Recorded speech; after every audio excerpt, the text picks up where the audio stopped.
There's a man in British Columbia who spends his nights listening to the sky. Not for voices, not for music, for frequencies, patterns of static that most people would never notice. His name is Scott Tilley. He's been tracking satellites for decades, listening to things that orbit overhead, invisible to everyone except those who know where to point their equipment. In October 2025, he heard something that shouldn't exist. A signal coming from a place where nothing should be transmitting. And no one will explain what it is. The radio spectrum isn't chaos.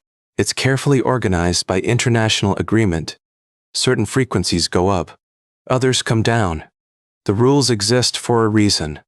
Between 2025 and 2110 megahertz, there's a band reserved exclusively for uplink signals going from Earth to space. One direction only. Nothing in that range should come from above. Tilley found signals in that band, transmitting downward. From classified satellites that officially don't exist, 170 of them. And the frequencies keep shifting. To understand what Tilley found, you need to understand how the sky is organized. Not the physical sky, the electromagnetic one. The invisible landscape of radio waves passing to everything around us. Every radio transmission, your phone, your Wi-Fi, military radar, deep space probes, operates on assigned frequencies. Without coordination, everything would interfere with everything else. International bodies allocate these bands with precision. Scientific research here. Commercial aviation there. Military operations in designated zones. It's the invisible architecture of modern civilization. The 2025 to 2110 megahertz band has a simple rule. It's for sending signals up, Earth to space, ground stations talking to satellites, not the other way around. If a satellite transmits in that range, it's broadcasting where it shouldn't be. Like someone whispering in a library's emergency exit hallway. You're not supposed to be there at all. Scott Tilley has been doing this for years, tracking what moves overhead. He's found classified military satellites before, things the government never acknowledged launching. He's a hobbyist with professional equipment, patient, methodical. The kind of person who notices when something doesn't fit the pattern.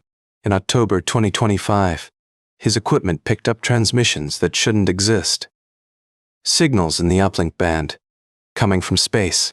He traced the source. Not one satellite, not 10.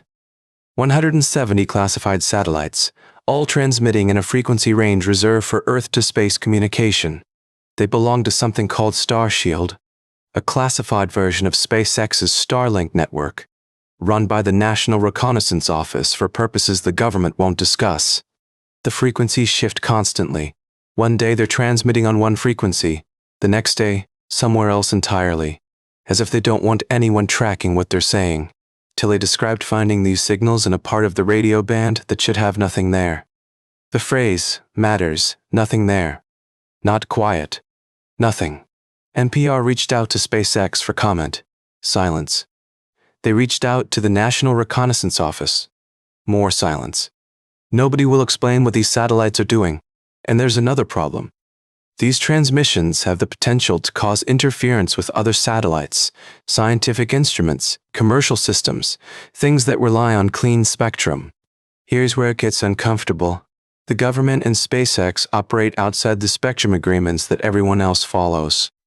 And when you ask why, nothing. Just silence. Starshield isn't new.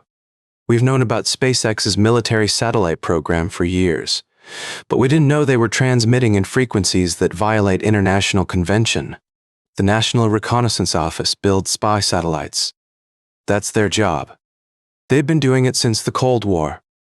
But those satellites usually follow the rules of electromagnetic engagement. What makes Starshield different is scale.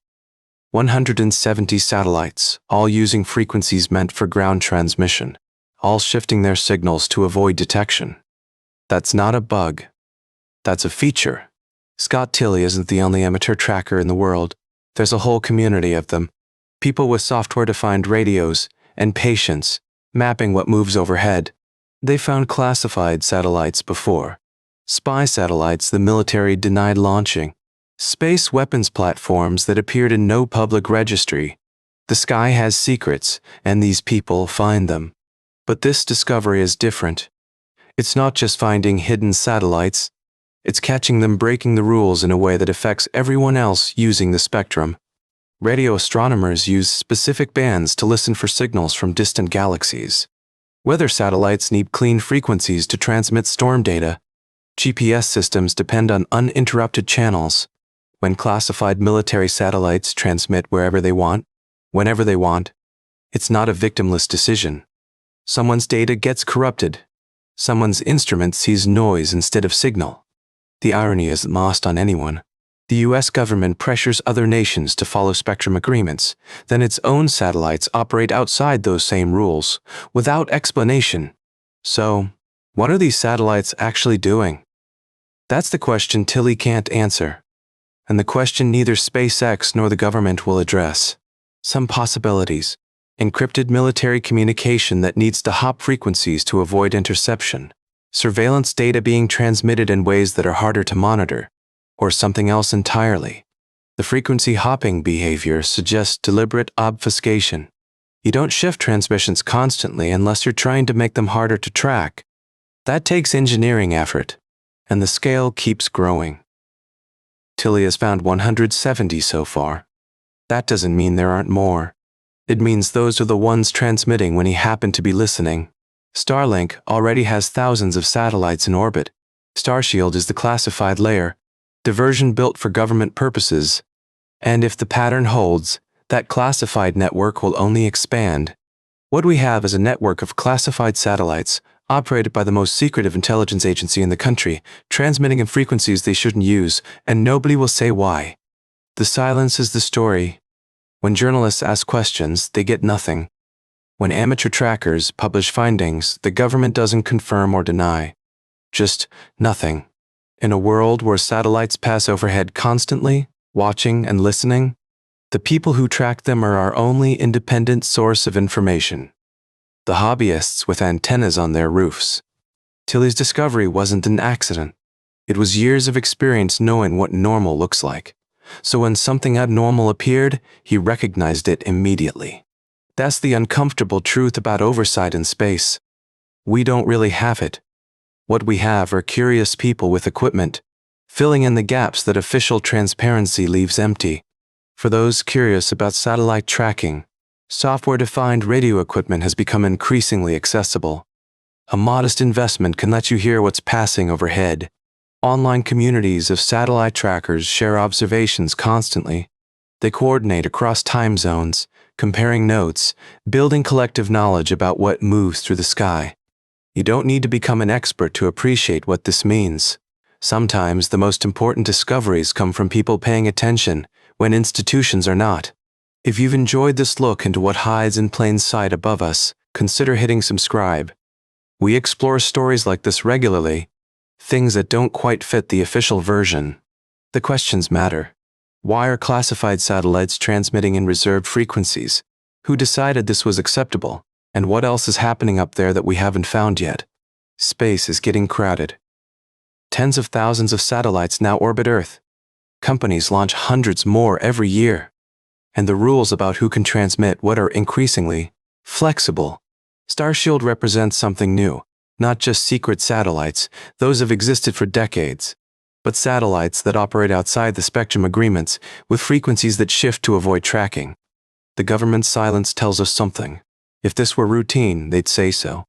If it were an error, they'd correct it. Instead, they say nothing. And the satellites keep transmitting. NPR's October 2025 report brought this into public awareness. But the satellites had been transmitting before anyone noticed. And they're still transmitting now. The signal continues. Scott Tilley didn't set out to find classified military satellites breaking international spectrum rules. He was just listening, the way he has for decades. And he heard something wrong. A signal where nothing should be. Frequencies shifting to avoid detection. Government satellites operated by the intelligence community, doing something they won't explain. 170 satellites. And counting. The network is active.